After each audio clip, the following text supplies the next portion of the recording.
지난 여러분 추석 연휴 때에 개봉된 남한산성이라는 영화를 보셨는지요? 오늘 여러분 성경 예레미야서를 보시게 되면 바로 이 얘기가 예레미야서에 기록되어 있는 겁니다. 예레미야서를 여러분이 제대로 보시려고 하면 척하파와 친바벨론파의 싸움을 보시면 됩니다. 계속해서 이 두 파가 끊임없이 싸우다가 하나님의 뜻을 거스리고 다윗이 예루살렘을 수도로 삼은 지 약 430년 만에 예루살렘 성이 바벨론 군대에 의해서 짓밟히고 불태워지면서 왕과 예루살렘 주민들이 수천리 포로로 끌려가는 참혹한 일이 일어나게 됐습니다. 주전 587년에 다윗의 유대 왕국은 패망의 길을 가게 됩니다.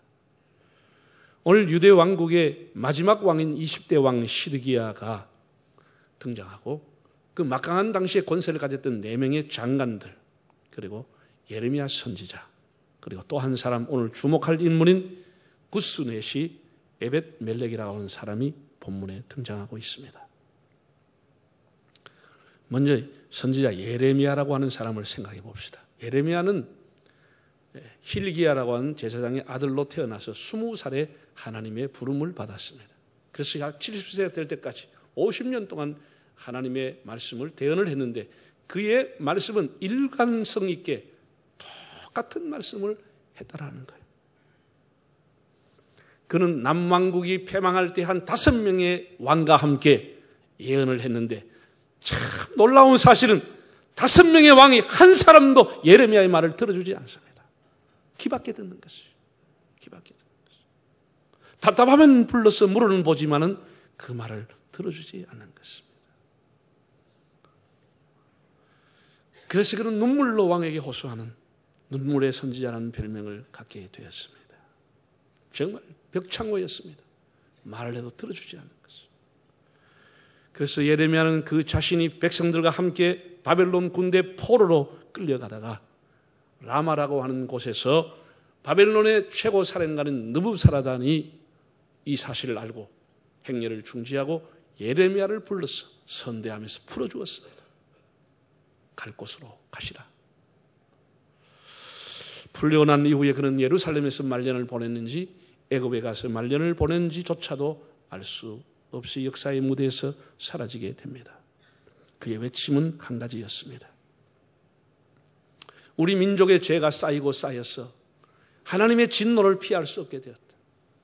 왕이 빨리 바벨론 왕에게 항복을 하시면 종묘 사진은 보존할 수 있고 백성은 살 수가 있습니다. 라고 했습니다. 그러나 그의 예언과 설교를 듣는 사람들마다 매국노다, 배신자다, 온갖 비난과 수모를 주며 그를 구박했지만 그래도 그는 하나님 앞에 받은 말씀을 버릴 수가 없었어. 50년을 한결같이 외쳤습니다.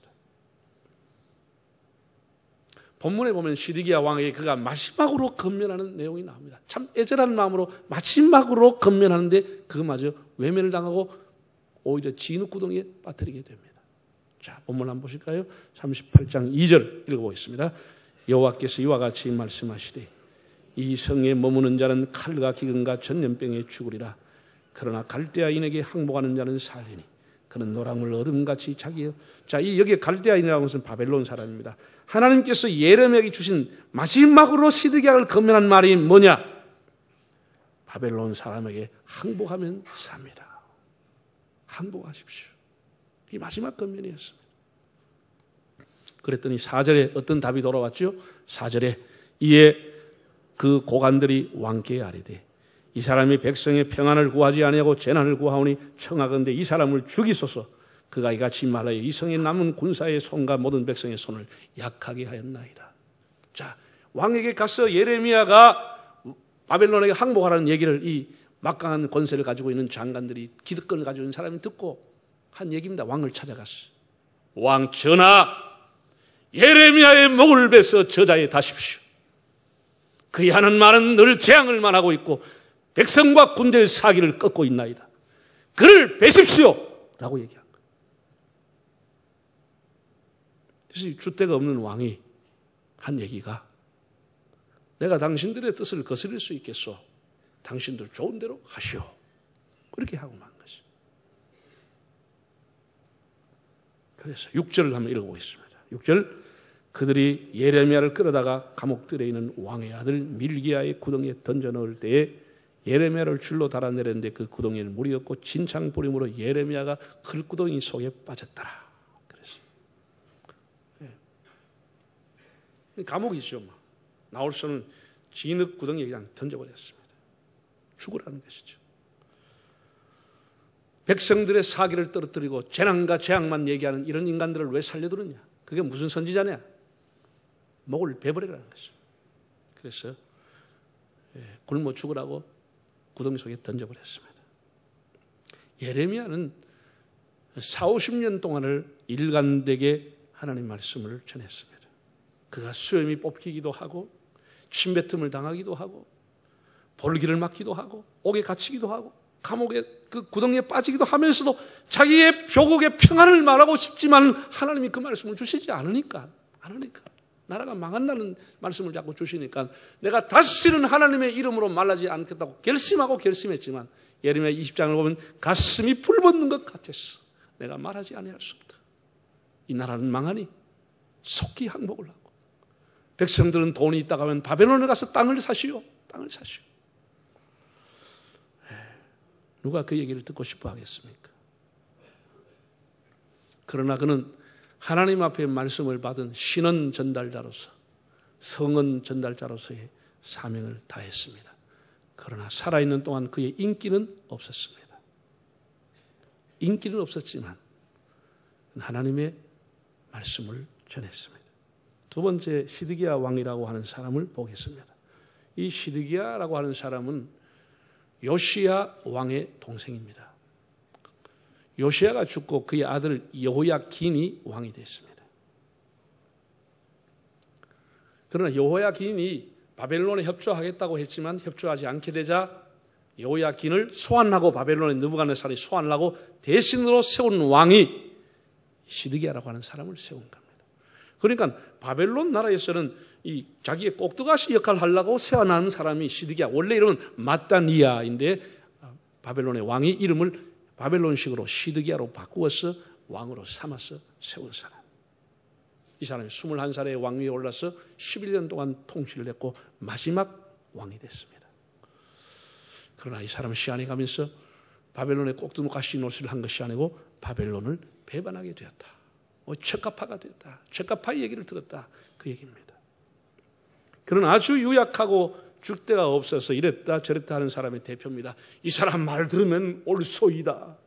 또 저 사람 말 들으면 맞소이다. 지 얘기는 없는 거예요. 이 지도자가 자기 얘기는 없는 거예요. 자기 주관이 없는 거예요.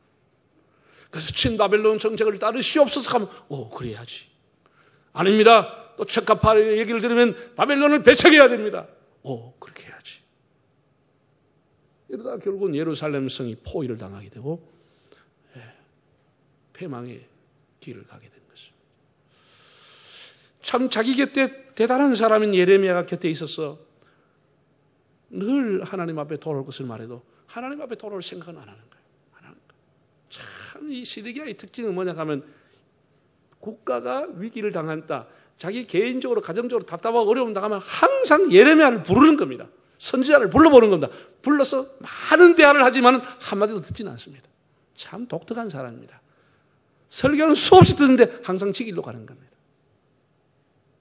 지 길로 가버리는 거죠. 수없이 교회 와서 설교 듣는다 가는 것은 항상 지 길로 가버리는 거죠. 이게 시드기야라는 사람. 답답하면 오라 그래. 하나님이 뭐라고 하더냐? 무슨 계시가 떨어졌냐? 이게 어떻게 하면 좋겠느냐? 이 항상 묻기를 물어 수십 번 오늘 본문에도 3번이나 불러 묻는데 한 번도 따라가진 않아. 묻기는 왜 묻는지 모르겠어. 한 번 따라가지 않아.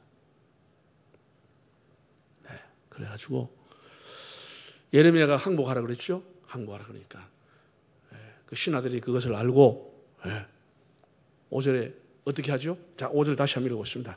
시드기야 왕이 이르되 보라 그가 너희 손안에 있으니 왕은 조금 더 너희를 거스릴 수다. 그 신하들이 와서 이 사람을 목을 베야 됩니다. 감옥에 넣어야 된다 하니까 너들 손 안에 있으니까 권세가 너 있으니까 너 마음대로 하라고. 이래가지고 웅덩이 집어 던져버린 것이죠. 이 광경을 지켜보던 에벡멜렉이라고 하는 내시가 이렇게 얘기합니다. 8절에서 10절까지 읽어볼까요? 에벡멜렉이 왕궁에서 나와 왕께 아뢰어 이르되 내 주 왕이여 저 사람들이 선지자 예레미야에 행한 모든 일은 악하니이다. 성중에 떡이 떨어졌거늘 그들이 그를 구덩이에 던져 넣었으니까 거기서 그건 악한 일이고 그건 사람을 굶어 죽게 한 일인데 왕이여 절대로 아니 되옵나이다. 아니 됩니다. 이렇게 얘기했더니 이번 또 10절에 뭐라 그러냐 이렇게 얘기합니다. 왕이 고스 사람 에벡멜렉에게 명령하리되 너는 여기서 30명 데리고 가서 예레미야를 죽을라 구해줘라. 이렇게 이 생각이 왔다. 이 사람을 얘기하면 너 권한이 있으니 뭐 죽이든지 마음대로 해라. 그리고 와서 절대로 그건 악한 일이 죽이면 안 됩니다 하면 맞아 30명 데리고 가 구해줘라. 줏대가 없는 사람이 왔다.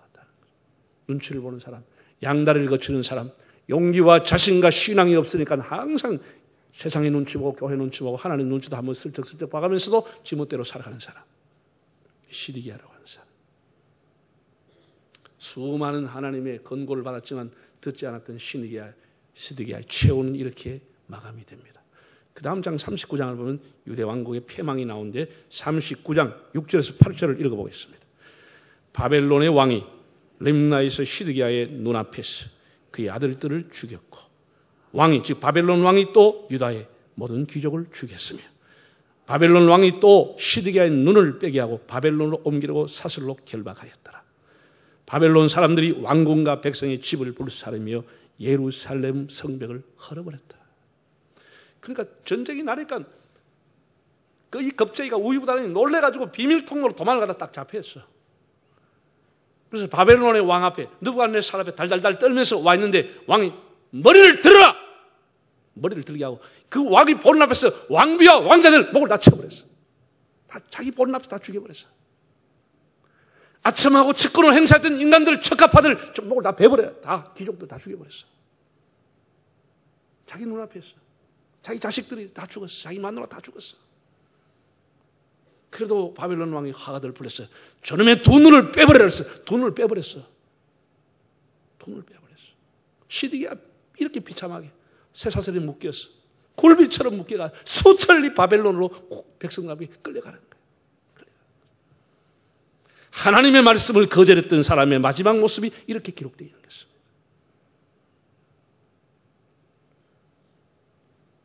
이거는 소설책이 아닙니다. 이건 분명한 역사서입니다. 예레미야 그토록 왕에게 가서 목에 멍에를 메고 왕이여 우리나라가 이렇게 돼서 되겠습니까?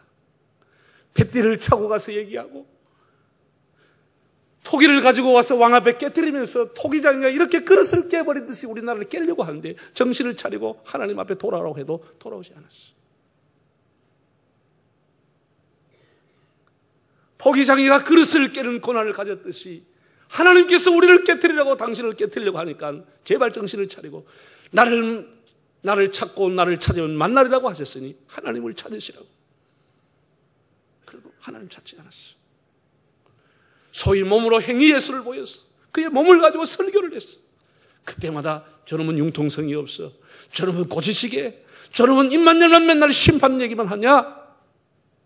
그러다 결국은 비참하게 두 눈이 뽑혀서 죽고 말았습니다. 세 번째 이디오피아의 내시 에벳멜렉이라고 하는 사람이 소개되어 있습니다.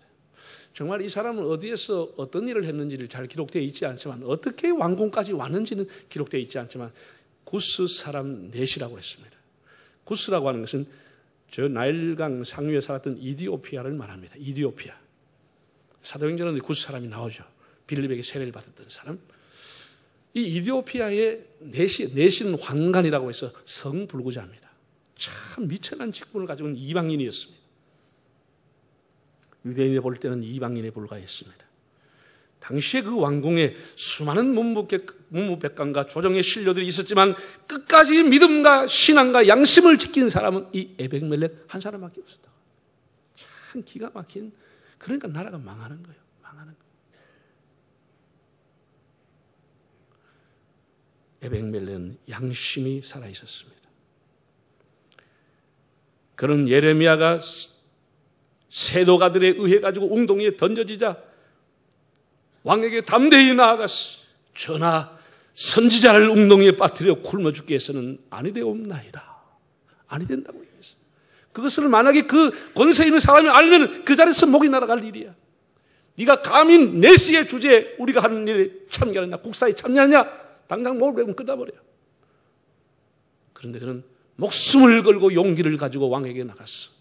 이런 일은 아니 될 일입니다. 일을 하시면 안 됩니다. 라고 했다는 겁니다. 참 심지가 곱고 양심이 살아있는 사람이었습니다. 모두가 다 예레미야 선지자를 싫어하고 거절하고 배척하고 죽이려고 할 때, 모두가 살려주려고 했을 때 이렇게 했다면 가능하지만, 모든 사람이 예레미야 선지자의 목소리도 듣기 싫어할 때 아니 된다고 하면서 그를 구해야 된다고 했던 일, 사람을 이렇게 죽이고 선지자를 이렇게 죽이는 악한 일이라고 한 일, 정말 놀라운 사람이죠. 담대한 사람이죠. 그는 주의 종을 선대했습니다. 지금 예레미야는 만인의 지탄을 받고 있었습니다. 왕으로부터서만 아니고 신하만 아니고 모든 백성들도 매국노라고 예레미야의 소리를 싫어했습니다. 배격하고 침뱉고 돌 던지고 핍박을 했습니다. 저런 사람이 어떻게 선지자냐, 다 그렇게 욕을 했습니다. 그러나 에벤멜렉은 어디에서부터 율법을 공부했는지, 언제부터 여기에서 왕궁에 근무했는지 모르지만 선지자의 설교를 듣고 자라지도 않았을 텐데, 이 이방인 내시가 하나님의 종인 예레미야를 극진히 선대했다고 하는 사실입니다. 참으로 엘리야 시대 때의 까마귀와 같이 그를 보호해 주었습니다. 아무도 나서지 않았을 때,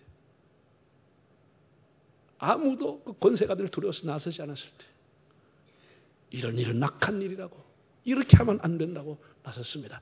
여러분, 예수님께서 십자가에 돌아가셨습니다. 사람이 십자가에서 죽으면 아무도 시체를 내리지 못했고 십자가에 달려서 바짝 말라서 그냥 가는 겁니다. 새의 밥이 되는 겁니다. 너무 살벌한 분위기 아닙니까? 로마의 군병들이, 창을 든 군병들이, 그것도 빌라도가 임봉해서 했던 그런 사형수, 빌라도가 허락을 해서 죽였던 사형수, 당대 교권의 권세를 가지고 있던 대제사장 가야바가 죽이라고 했던 사람들, 감히 누가 나서서 그 사람의 시체를 죽을 수 있겠습니까? 그 살벌한 분위기 속에 이때 나이가 많은 아리마대 요셉이라고 하는 사람이 빌라도에게 왔습니다.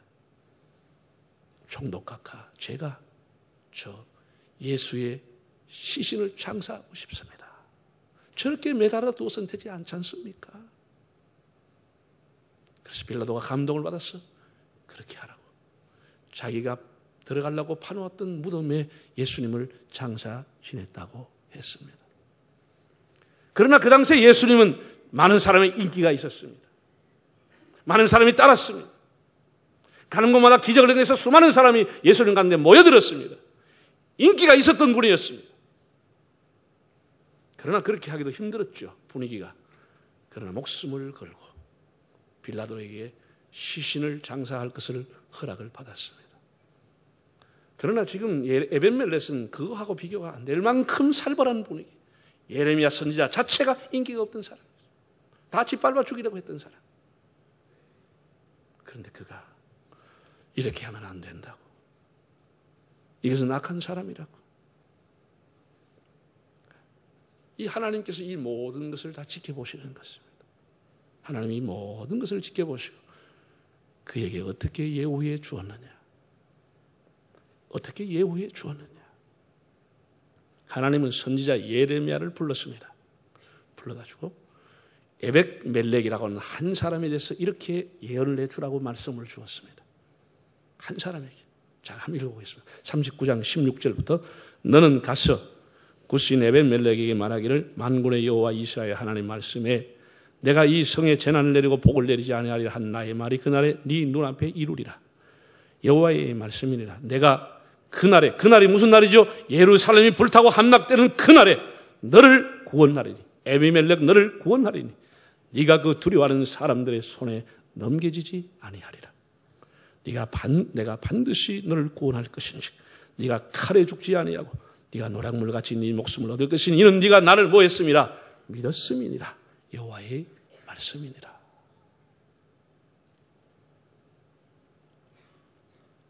모든 사람이 칼에 죽고 예루살렘 성이 불탈 때 하나님이 한 사람을 지명해서 너는 불타지 아니하고 칼에 죽지 아니할 것이고 내가 너를 구원하리라. 하나님이 축복의 예언을, 예레미야에 나오는 그 긴 문장 중에 축복의 예언을 유일하게 받았던 사람, 내가 너를 구원하리라. 권자에 급급했던 왕, 아첨과 간사로 일갈했던 방백들은 바람에 흘려가는 구름 마냥 부평조 마냥 다 맥없이 끌려갔지만 비록 천민 출신이었으나 양심과 신앙을 지키고 하나님의 종을 선대했던 그는 심판의 날 하나님의 특별한 보호를 받았습니다. 누가 생각나세요? 네? 마치 여리고 성이 무너지는 날 하나님의 종인 정탐꾼을 숨겨줬던 라합의 가정이 구원을 받았던 것이 연상되지 않습니까? 이건 성경이 다 일맥상통하는 내용인 것입니다. 옛말에 남의 목숨을 자기 곱불만도 여기지 않는다는 말이 있습니다. 사람들은 자기를 대단하게 생각하고 남 말기는 우습게 생각하는 겁니다. 우리는 너무 쉽게 타인의 명예와 인격을 무시하고 함부로 예단하는 우를 범할 때가 많습니다. 역지사지라는 말이 있습니다. 타인의 환경, 타인의 인격을 배려하는 그런 풍토를 가져야 합니다. 하나님은 에벡멜렉에게 이렇게 말씀했습니다. 네가 나를 믿었음이니라. 하나님을 두려워했다는 거예요. 하나님의 심판대 앞에 설 것을 두렵게 생각하고 네가 나를 믿었다라는 거예요. 그런 일이 악한 일이라고 하는 것을 너는 알고 그래, 나를 믿었기 때문에 그 행동을 한 것이다. 하나님 그렇게 판단한 것입니다. 여러분, 예수님이 세상에 계실 때 참 묘하게 예수님 믿음이 있다고 칭찬하는 사람은 서기관과 바리새인들은 거의 아니었습니다. 우리가 생각할 때 상식적으로 그런 사람은 굉장히 믿음이 있다고 생각했던 사람은 노였습니다. 누가 예수님의 칭찬을 받았죠? 가버나움의 이방인 백부장. 가버나움의 백부장. 저 해변에 살고 있던 수로보니게 여인이 귀신 들린 딸의 그 간청을 주님 앞에 왔다가 그 두 사람이 공통적으로 받은 것은 이스라엘에서 이만한 믿음을 만나본 적이 없도다 라는 것이었습니다. 예수님께 믿음을 인정받았어. 에비멜렉이라고 하는 사람은 천한 사람이었지만 하나님께서 네가 나를 믿었다 라고 그의 믿음을 칭찬하고 인정을 해 주었습니다. 오늘 우리 1년 동안 살아오면서 우리가 가지고 있는 믿음이 하나님 앞에 얼마나 인정이 받았는지, 우리의 삶이 하나님 앞에 어떻게 인정을 받았는지, 사람 앞에는 똑똑하게 보이고 잘나게 보이고 대단한 것처럼 보이지만 하나님께서 나를 어떻게 보시는지. 사랑하는 성도 여러분, 오늘 에비멜렉을 주목하십시오.